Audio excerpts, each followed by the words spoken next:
கர்த்தருடைய பெரிதான நாமத்துக்கு மைமுண்டாவதாக. என்னுடைய பேர் தியோடர். இன்றைக்கும் தேவனுடைய வார்த்தையை உங்களோடு பகிர்ந்து கொள்ள நான் ஆசைப்படுகிறேன். சங்கீதம் 57ஆம் அதிகாரத்தை நாம் வாசித்து பார்க்கும்போது, தாவீது சவுல் ராஜாவாக இருந்த காலகட்டத்தில் தன்னுடைய உயிருக்கு ஆபத்தான ஒரு நேரத்தில் அவர் ஒரு குகையில ஒளிந்து கொண்டிருக்கும் போது இந்த சங்கீதத்தை அவர் பாடியதாக நாம் பார்க்கிறோம். இந்த காலகட்டத்தில் தாவீது தேவனையே நோக்கி கூப்பிடுகிறார். ஆண்டவரே எனக்கு இறங்கும். அவரே நமக்கு இறங்குகிற தேவனாயிருக்கிறார். அவரே நமக்கு தயவு பாராட்டுகிற தேவனாயிருக்கிறார். அவரே நமக்கு உண்மை உள்ள தேவனாயிருக்கிறார். தாவீது அவருடைய உயிருக்கே ஆபத்தாய் இருக்கிற இந்த காலகட்டத்தில் அவருடைய ஆத்துமா எவ்வளவு கலங்கி போயிருக்கும், அவருடைய ஆத்துமா எவ்வளவு பயமா இருக்கும். ஆனால் தாவீது சொல்லுகிறார், உம்மை என் ஆத்துமா அண்டிக் கொள்கிறது. நாம் போய்கொண்டிருக்கிற இந்த வாழ்க்கையில சில நேரத்துல சில கஷ்டங்கள், சில துயரங்கள், நாம் எதிர்பாராத நேரத்துல எதிர்பாராத காரியங்கள் நம்முடைய வாழ்க்கையில நடக்குது.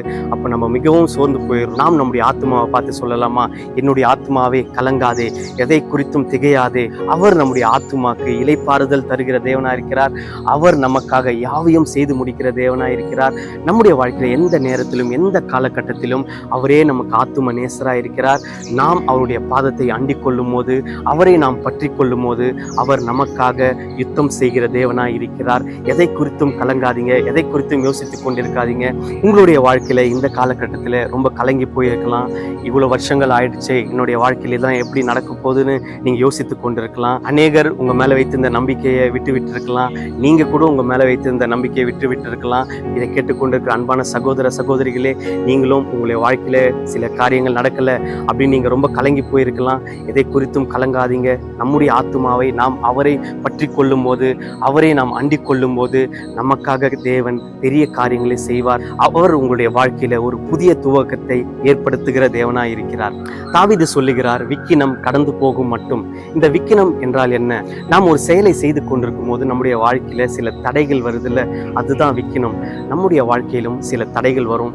எந்த தடைகளையும் பார்த்து உடைந்து போயிடாதீங்க. எந்த தடைகளையும் பார்த்து துவண்டு போயிடாதீங்க. எல்லா தடைகளையும் முடிக்கிற கிறிஸ்து நம்மோடு இருக்கிறார். அவர் ஜெய கிறிஸ்துவா இருக்கிறார். அவர் உங்கள் உள்ளத்தில் வாசமா இருக்கிற தேவனாய் இருக்கிறார்.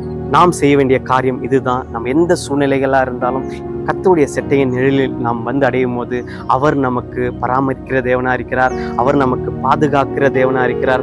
அவர் நமக்காக யாவையும் செய்து முடிக்கிற தேவனா இருக்கிறார். தாவீது சொல்லுகிறார், எனக்காக யாவையும் செய்து முடிக்க போகிற தேவனை நான் நோக்கி கூப்பிடுவேன். நாமும் விசுவாசத்தோடு கர்த்தரை நோக்கி கூப்பிடும் போது அவர் நமக்காக யாவையும் செய்து முடிக்கிற தேவனா இருக்கிறார்.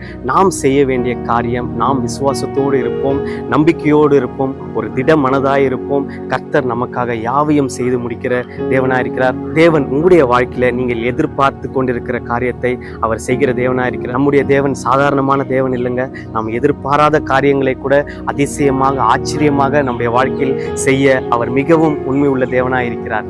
நாம் கவனமாக இருக்க வேண்டியது, நம்முடைய இருதயத்தில் தேவையில்லாத காரியங்களை போட்டு யோசித்துக் கொண்டிருக்காமல், நாம் நம்முடைய இருதயத்திலிருந்து நாம் கர்த்தரையே கீர்த்தனம் பண்ணும்போது, அவரையே துதித்து கொண்டிருக்கும் போது அவருடைய கிருபை, அவருடைய இரக்கம் நம்மை சூழ்ந்து கொள்ளுகிறதா இருக்கிறது. எந்த காலகட்டத்திலும் நாம் அவரையே துதித்து கொண்டிருக்கும் போது, அவரையே கெம்பீரித்து பாடும்போது அவர் நமக்காக யுத்தம் செய்கிற தேவனாய் இருக்கிறார். யூத ராஜ சிங்கம் அவர் நம் முன்னே சென்று எல்லா தடைகளையும் உடைத்து உங்களுடைய வாழ்க்கையில பெரிய காரியங்களை செய்ய அவர் வல்லவராயிருக்கிறார். நாம் அவரையே துதித்து கொண்டிருப்போம், அவரையே நேசித்துக் கொண்டிருப்போம். அவரே நம்முடைய வாழ்க்கையில காரியங்களை செய்கிற தேவனாய் இருக்கிறார். மீண்டும் அடுத்த ஒரு வீடியோல உங்களை சந்திக்கும் வரை சந்தோஷத்தோடும் சமாதானத்தோடும் மிகுந்த நம்பிக்கையோடு இருங்க.